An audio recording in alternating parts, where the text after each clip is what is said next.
গোলাপী নাটকের তানজিম তিশার মূল লুক ছিল যে সে একটা ঝগড়ুটে মেয়ে যে টাকার বিনিময়ে ঝগড়া করে সেখান থেকে তার কাস্টমারদের উঠে আনে এবং সেটাই তার ছিল ইনকাম সোর্স। এবং লাস্টে অনেকগুলো টুইস্ট আছে, সেটা দেখার জন্য অবশ্যই শেষ পর্যন্ত দেখতে হবে। আহা, সিস্টেম করতে হইব একটু। সিস্টেমে তো 1500 টাকা নিচে আমি পারুম না।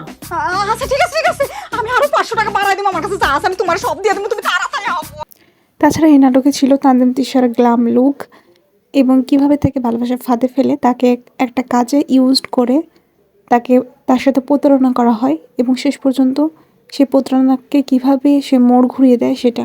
আর এখানে তাওসিফের রূপ ছিল একটা ভয়ঙ্কর প্রতারক এবং একটা ফানি ক্যারেক্টার। আসলে এই ড্রামাটা একটা কমেডি ড্রামা হিসেবে বেস্ট হয়েছে। মেয়েটি পুলিশ অফিসার হওয়ার পরেও সে একটা প্রতারক চক্র এবং ড্রাগ পাচারকদের ধরে নেওয়ার জন্যই আসলে সে একটা বস্তিতে আসে, একটা অভিনয় করে সে গোলাপী সে বস্তিতে আসে, কিন্তু সে ছিল অফিসার শারমিন এবং তার এই মিথ্যা লুকটা আসলে কেউ ধরে নিতে পারেনি, কারণ সে তার কাজের মাধ্যমে মিশনটা সাকসেসফুল করছিল এবং এই সাকসেসফুল কিভাবে করছিল সেটা দেখার জন্য অবশ্যই শেষ পর্যন্ত নাটকটি দেখতে হবে। একটা চুরিও ঠিকভাবে করতে পারো না, স্যার দেখে ফেলাইছে না? ও স্যার এটা দেখে ফেলাইছে, তুমি এখন আমার বাঁচাও। আইতেছি আমি। আওয়াজ নিছে স্বর্ণের দামের গড়িটা ওই চুরি করছে, আপনি কেমনে জানলেন? হাতে নাতে ধরা পড়ছে। এই নাটকটায় তানজিম তিশার এমন লোক দেখা গেছে যে সে তার ঝগড়াতেই সবসময় জিতে গেছে।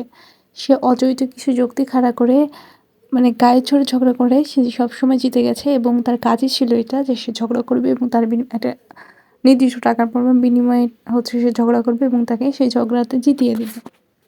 মিথ্যাকে সত্য প্রমাণ করবে এবং সত্যকে মিথ্যা প্রমাণ করবে। এদিকে ছেলেটি মেয়েটিকে নানাভাবে পটাতে চেষ্টা করে, তাকে নানাভাবে বুঝায় যে তাকে ভাইরাল করবে এবং তার কাজগুলো আর বেশি বেশি করে দিবে, তাকে কাজে সাহায্য করবে, এসব অনেক কথা বলিয়ে তাকে কাজে ইউজ করার চেষ্টা করে। ঠিক আছে, মানে তাকে পটিয়ে কিভাবে প্রেমের ফাঁদে ফেলে তাকে সেই কাজ থেকে উদ্ধার করা যায়। যেহেতু সে অনেক বেশি কথা বলতো এবং অনেক বেশি চালাক, অনেক বেশি যোগরুটি, তাই সে ভেবেই নিয়েছিল যে তাকে হাত করলে এবং তাকে একটা বুঝিয়ে একটা ভুল প্রমাণ করলেই তার দ্বারা সাহায্য পাওয়া যাবে এবং সে সেটারই চেষ্টা করছিল।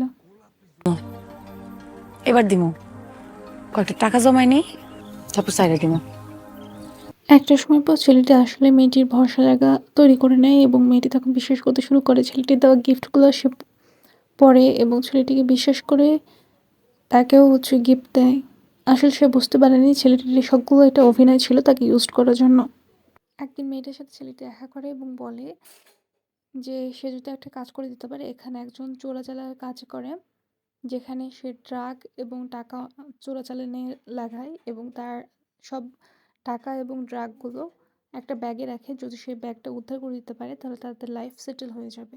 এভাবে সে বোঝায় এবং মেয়েটি বিশ্বাস করে তাকে কাজে সাহায্য করার জন্য সব রকম চেষ্টা করে এবং মেয়েটা রাজি হয়ে যায়। তখন সেদিনকে তাদের প্ল্যান সাকসেসফুল করার জন্য ড্রিঙ্কসের ভিতরে ঘুমের ওষুধ মিশিয়ে সবাইকে অজ্ঞান করে দেয় এবং তাদের ব্যাগটা নিয়ে দুজন পালিয়ে যায়।